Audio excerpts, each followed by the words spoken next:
welcome back to a new episode of Virtual Coffee. My name is Alexa Collier, and this is the Small Biz Podcast, where we interview and showcase small business owners from around the world. Now, on today's episode is Aaron Hendrick, the founder and owner of Noraa Pickleball.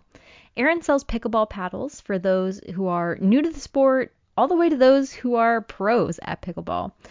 We discuss his passion for the sport and how he believes pickleball is a great sport for anyone to get into. Now, I know you'll enjoy this episode. Aaron shares a lot of great insights and advice for small business owners and entrepreneurs. Before we hear from Aaron, I'd appreciate if you could rate and review Virtual Coffee on the Apple Podcast app and on Spotify. Just helps others discover the podcast and discover the small businesses that we feature.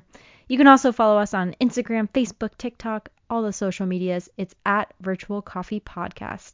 Thank you all so much for tuning back in. Now let's hear from Aaron about Noraa Pickleball.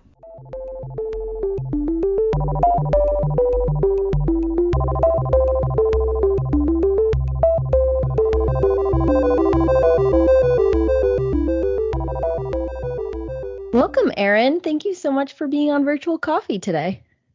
Yeah, thanks so much for having me.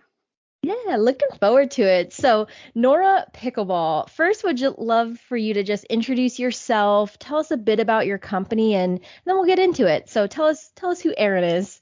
Yeah, so my name's Aaron. I've grown up, I was a tennis player, actually. So my whole family, we all played tennis growing up, and I played college tennis. And then after I was done playing college tennis, I was looking for the next thing to learn and try and challenge myself with. And I got invited to play pickleball one day from my brother and just fell in love with it. So for me, I started playing maybe 3 or so years ago pickleball, and that's kind of where my company was started. I sell my own paddles now, and it probably took about a year from start to finish to get it rolling, but that's a quick little high level story of how I began.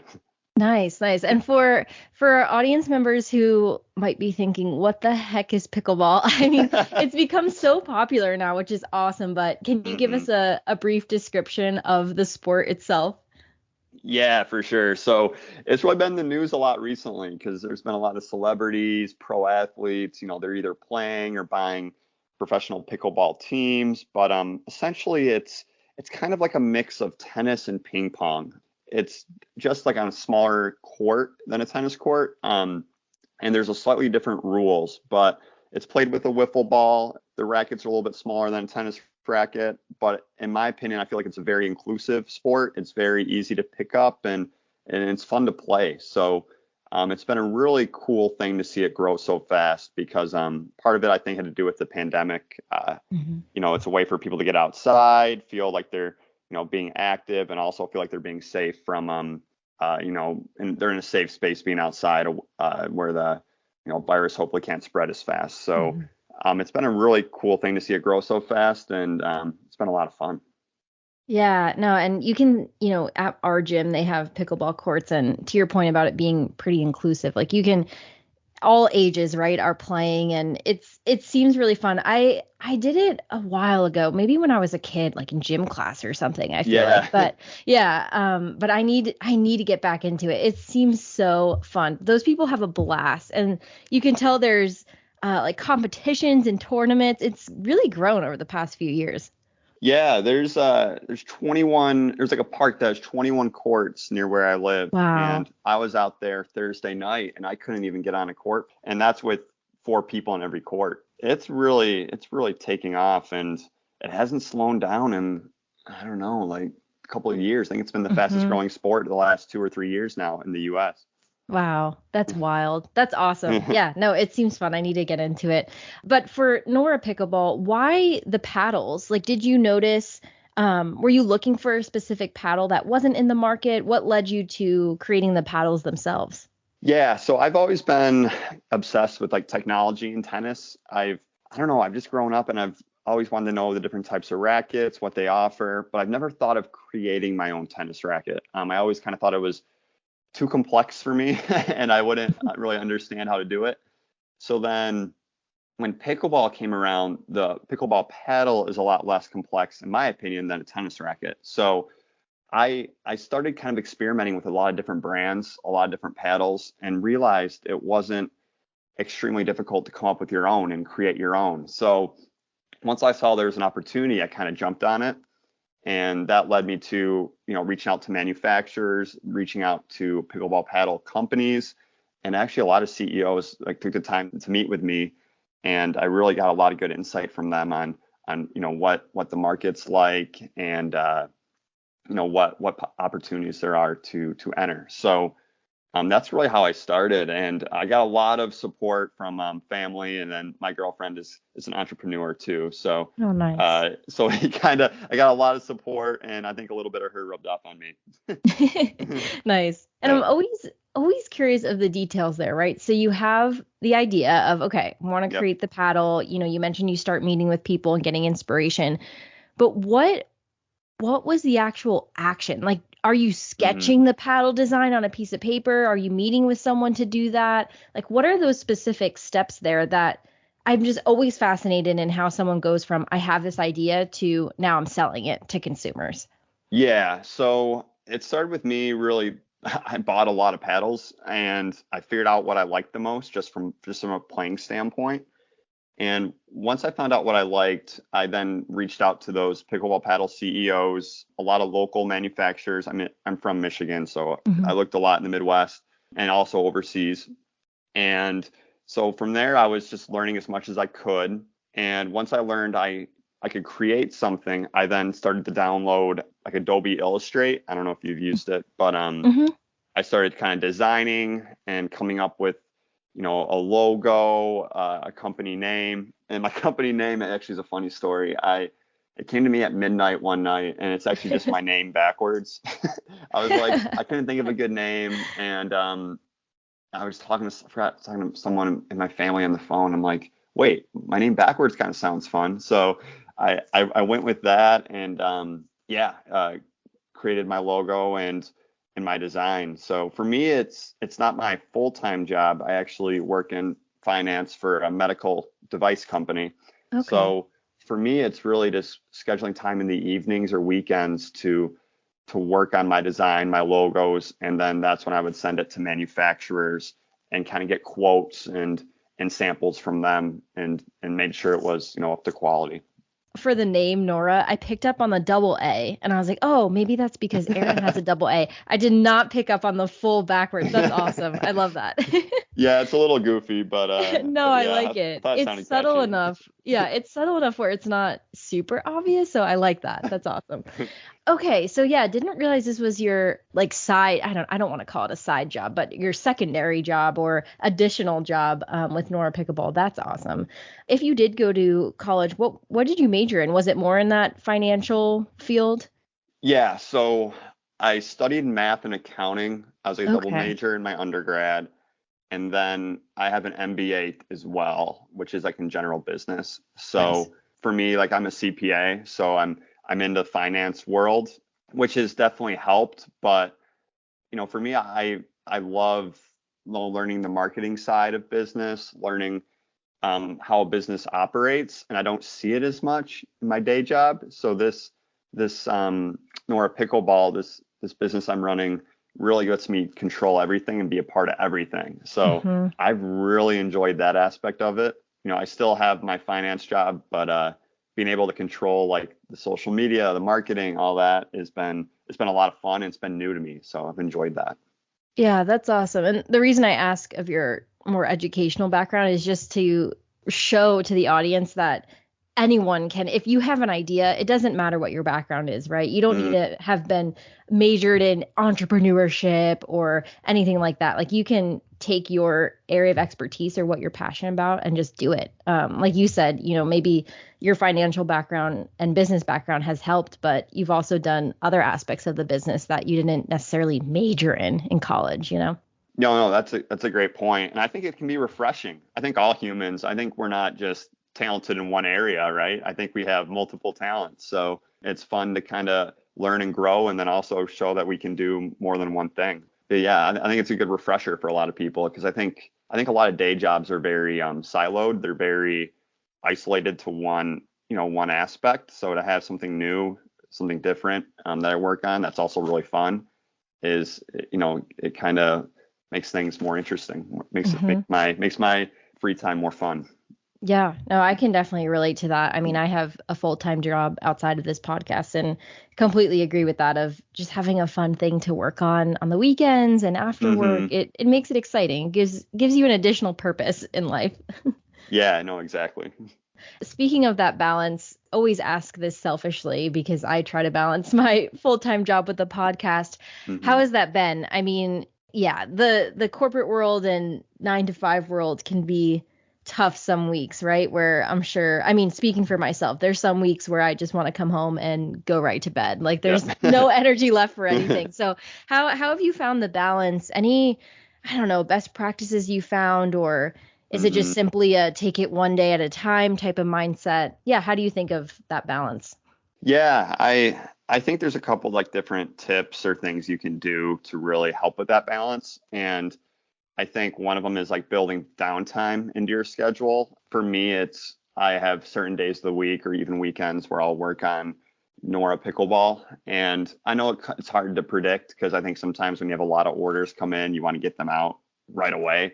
But for the most part, I have certain days and nights that I'll be like, okay, this is my Noraa Pickleball nights. I'm going to focus on updating my website, or adding new content, or even just filming content. And other times I'm like, here's where I'm going to go visit my parents, go to my parents' house, see their dogs. And I think that's really important to schedule those kind of things. And even if it's just quick little breaks in the workday, I work remotely, like I think a lot of people do now, but I work remotely. So I will take a 10-minute walk around where I live, or I'll go outside for a minute or two. And, that just kind of helps get me away from everything, refresh me and get me, ready to continue working or doing what I need to get done. So scheduling things, having that downtime, I think is important.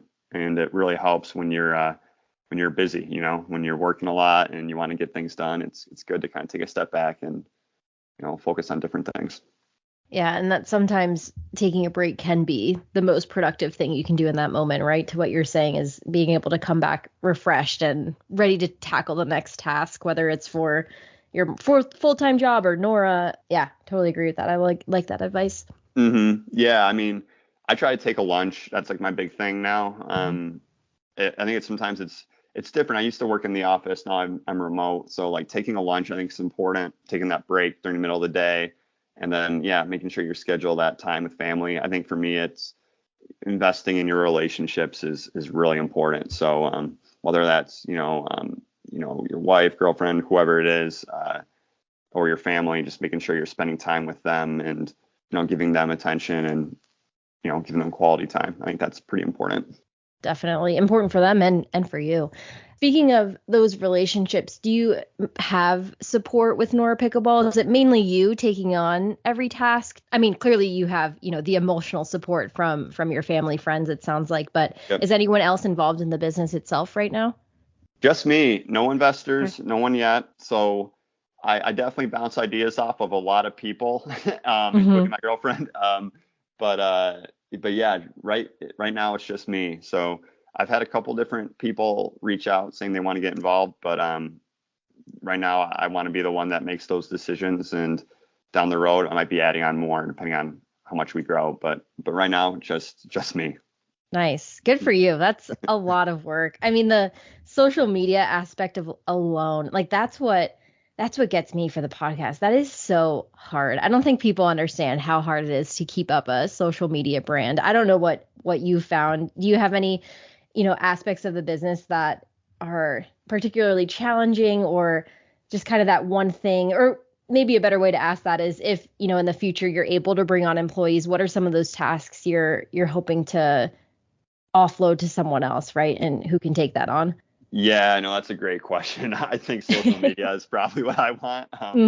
I never used Instagram before Noraa Pickleball, so I had to download Instagram. I had to figure out how it works, and I kind of thought I was, never gonna use it. I was like, all right, I'm not gonna do the TikTok, Instagram, all that. And I had to. I had to get my name out there somehow. So right now I do the Instagram posts, I do the Facebook posts. I'm not on TikTok yet, but yeah. So I'm hoping I can, at least hire someone or intern down the road that would take over the social media. I think that's a big thing for me. But other than that, I really enjoy a lot of the other aspects of it. And for me, like I have had like one time, like you have small little hiccups here and there, like some small little challenges that come up.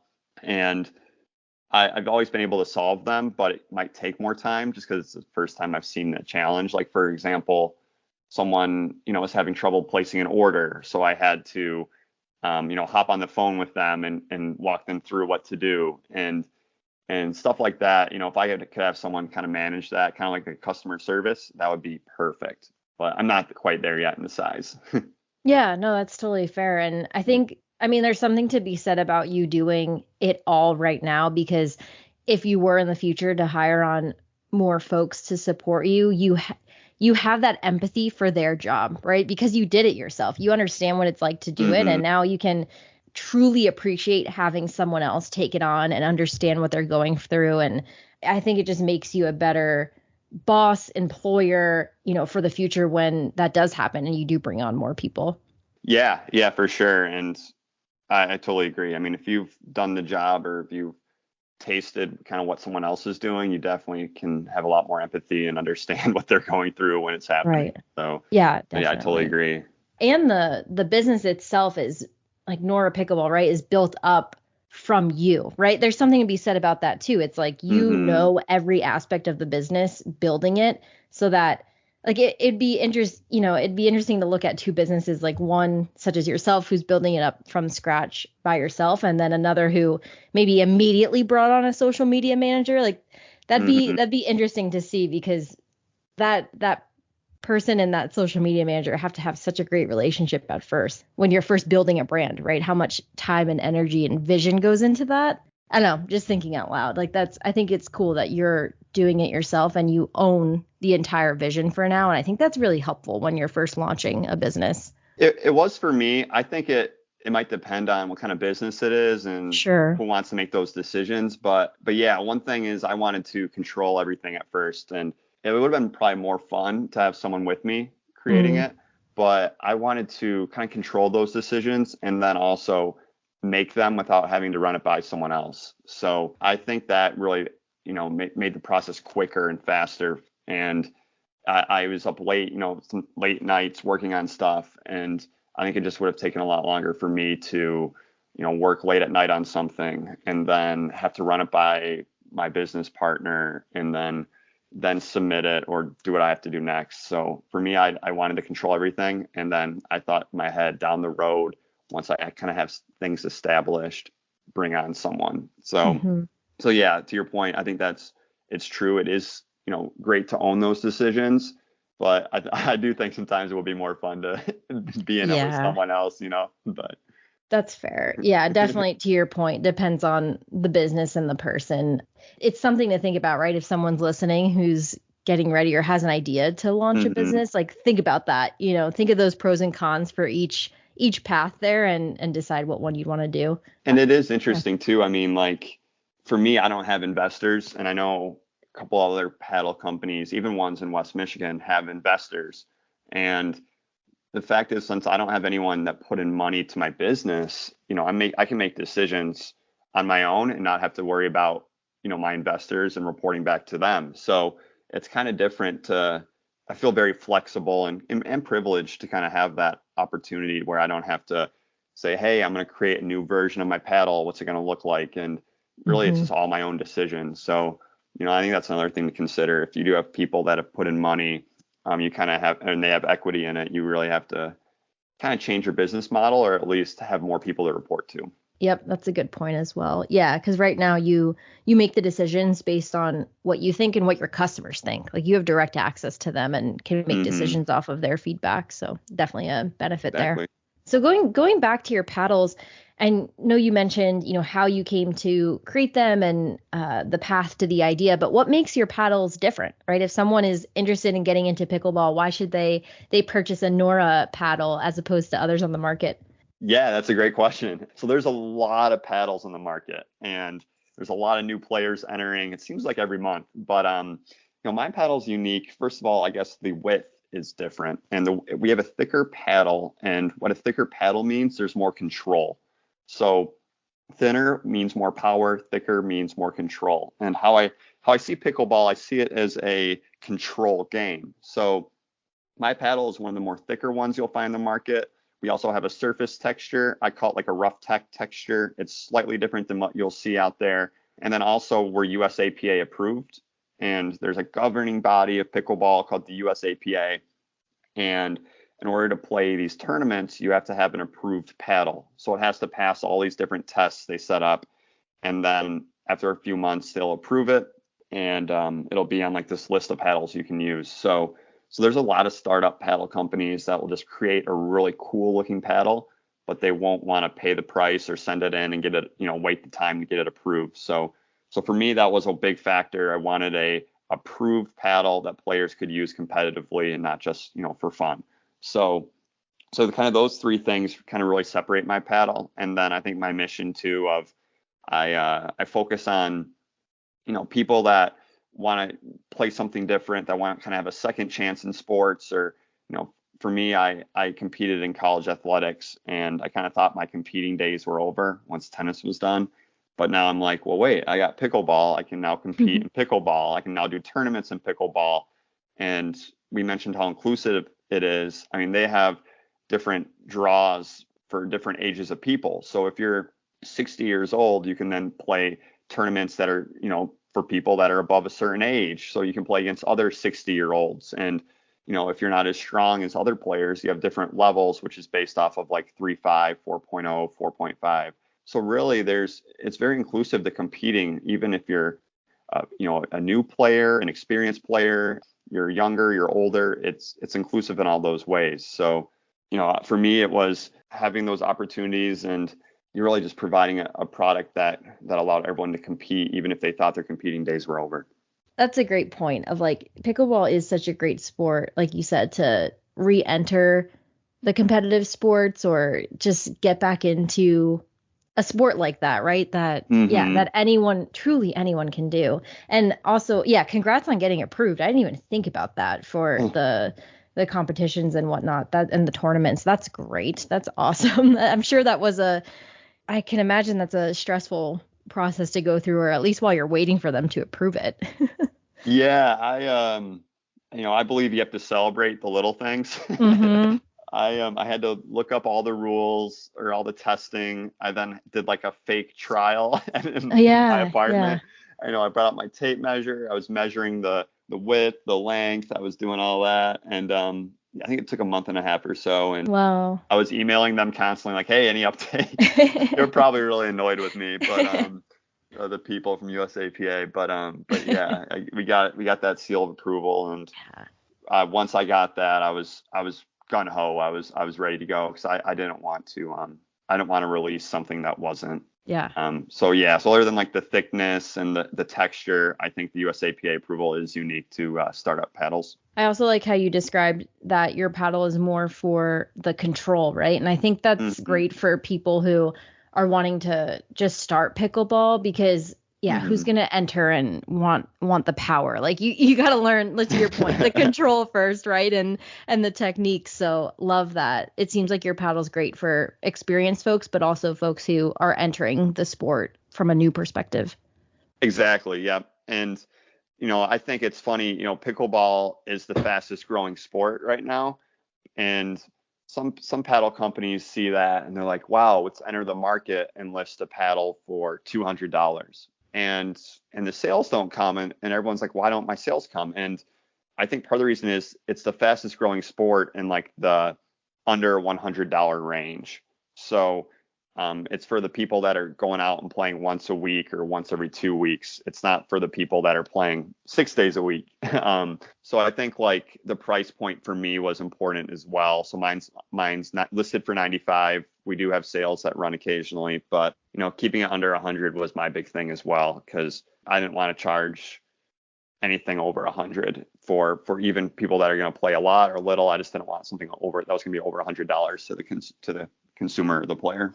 Yeah, keeping the entry point accessible for as many folks as possible. Yeah, I did a quick search and paddles can get expensive. Jeez, like I appreciate how you described your paddle because again, it seems like you're getting the good quality for a decent price and a reasonable price. So that's awesome. Yeah, paddles. I've seen some go over 300, and I'm not gonna rip on them. They're good. They're definitely good paddles, and a lot of players buy them and like them. So, if you have the budget and you want to try it, go for it. But yeah, I think that is pretty pricey, and especially if you're new to pickleball, I Right. wouldn't go out and buy a $300 paddle. No, if you're brand new and just want to experience it, you can definitely, you can buy mine or you can buy others, but 300 I think is a little bit on the high end in my opinion. Yeah, maybe play for at least a year before we're diving into those paddles, right? Exactly. Yeah. No, that makes sense. Awesome. And where are you able to ship your paddles? So for anyone listening, any specific states you can't ship to? Are you just in the US? Are you international? Yeah, so just US right now. Okay. So we offer free shipping for all US orders.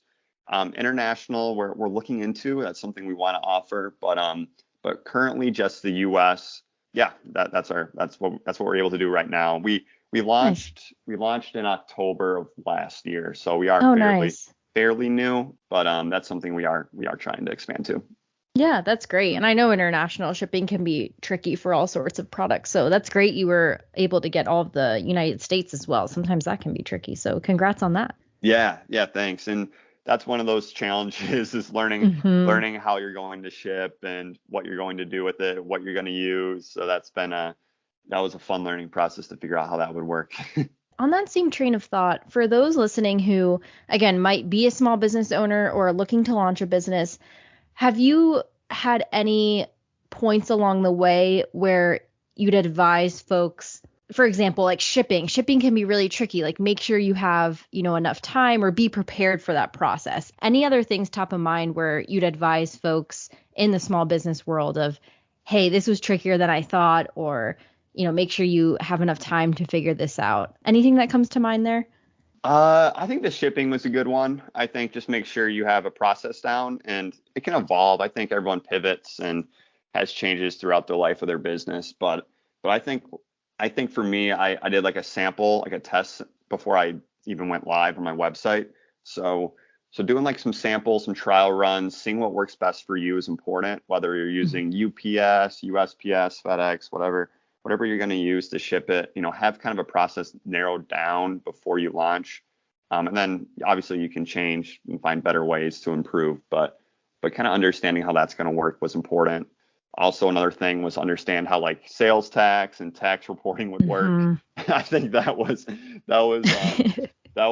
trouble spot for me. I had to figure all that out. So kind of understanding that and how you're going to report your business to like your governing body, to your state. I think that's something you want to have narrowed down to. Yeah. So for me, I did that on my own. that was a good learning process for me. We don't have to go into too specific details, but for the taxes and whatnot, did you have any resources in particular that you found useful, or was it simply Googling as you went along the process? Yeah, so Google is a good resource. I am a CPA, so Right, I right. have I used Have a to do leg up than I have a most little people. bit of an advantage there, I guess. But Nice.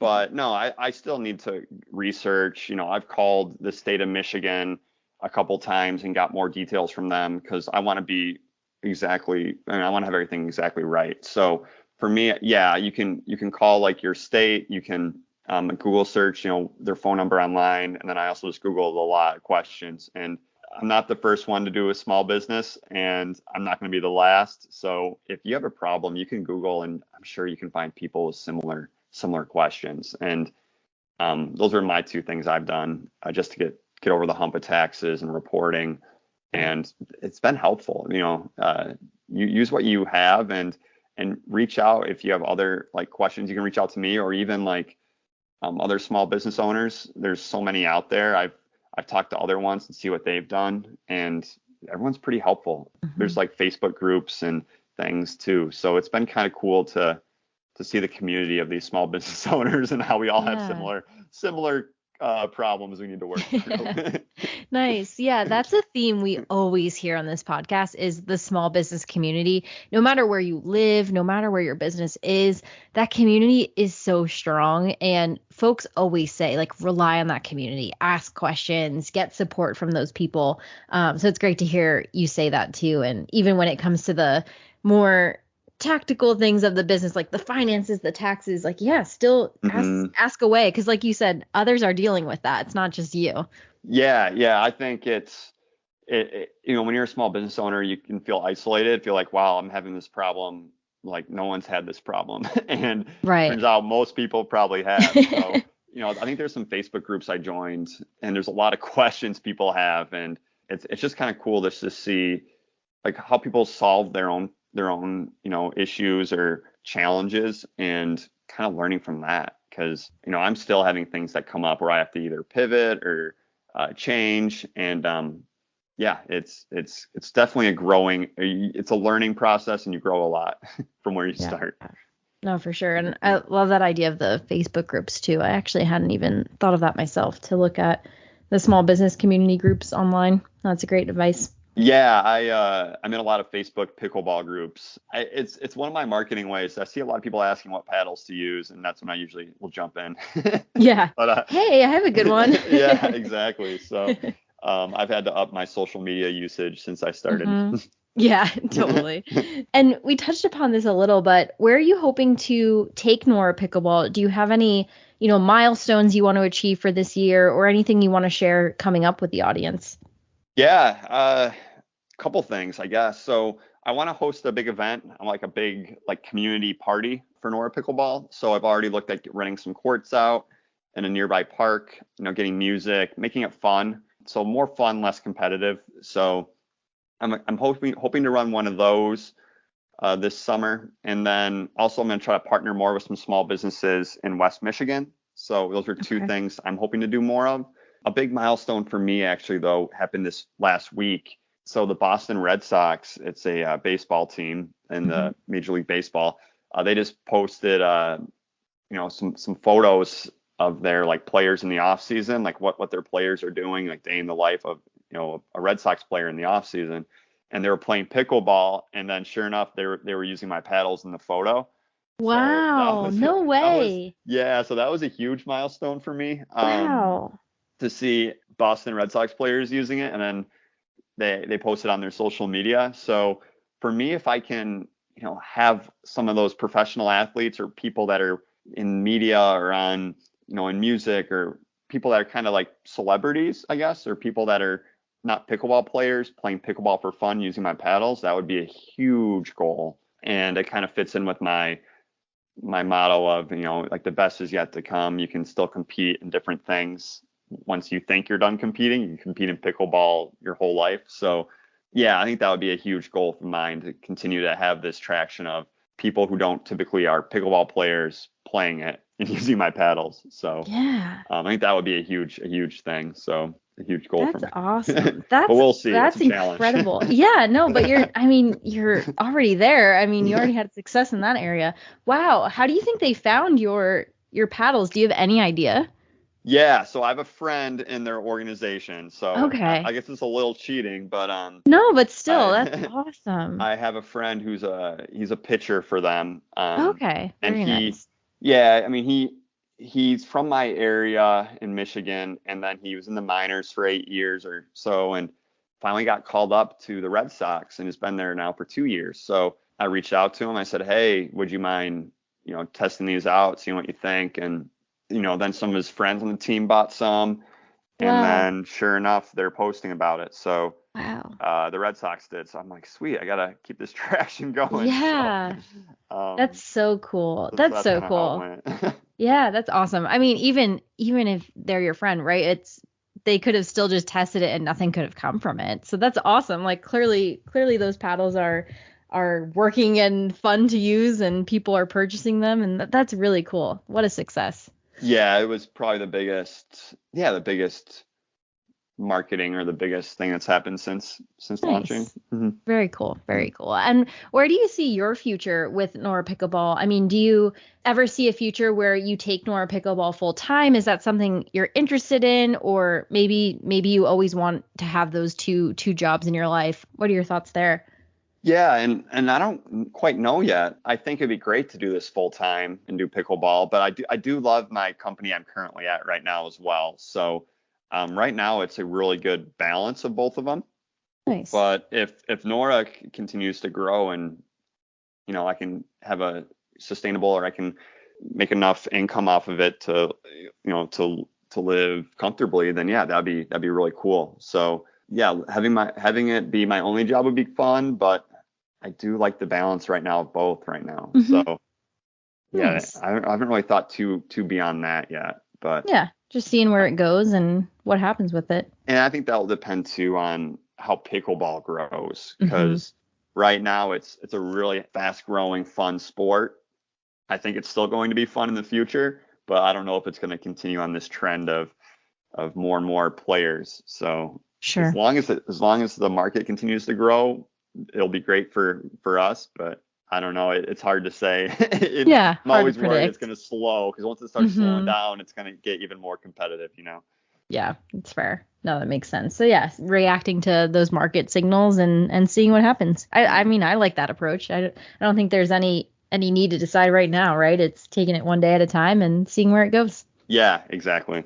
Well, Aaron, my last question that I ask everyone on the podcast is, in this moment, what is your proudest accomplishment? And it can be related to pickleball. It can be on a completely different topic that we haven't even touched upon. But kind of that first thing that comes to mind in this moment, what is your proudest accomplishment so far? That's a big question. I know, heavy hitter at the end. I think from the business perspective, from Noraa, I think it's having the finished product approved. That was probably one of my biggest accomplishments, just from the business side. So yeah, like once I got that stamp of approval and it was all designed, ready to go, manufacturer lined up, everything was set, I felt that was my biggest accomplishment. So having that finished product in my hand, ready to go to the consumer, was my biggest. And yeah, I think that's probably my proudest moment. Nice. Might not be as good as the other ones you've had. No. But No. I think that was big for me. So I guess my athletically, or just outside of that, recently I was inducted into my undergrad college's sports hall of fame for tennis. Oh, wow. So I think that was a big accomplishment that I was pretty proud of, that happened late last year. So I was pretty happy with that. Excellent. Well, congrats on all your accomplishments, personal and business wise. And again, thank you so much for being on Virtual Coffee and sharing your advice, perspective, and your incredible products that you're making. Before we sign off, where can people find you in Noraa Pickleball? Shout out your social medias, your website. Give a shout out to everything. Yeah, for sure. So NoraaPickleball.com, that's where you can read the story. You can buy paddles. We have a black and a white version of the paddle at NoraaPickleball.com. Then also we're on social media. We're on Instagram and Facebook. You can just search for Noraa Pickleball, and then also on LinkedIn, but I don't really post on there too often. So you can follow me on one of those social media sites, and I'm posting pretty regularly. And yeah, you can buy the paddles from the website. So. Awesome. Excellent. Well, everyone check out Aaron and Noraa Pickleball. And Aaron, again, thanks so much for being on Virtual Coffee. Yeah, thanks so much, Alexa. Appreciate it.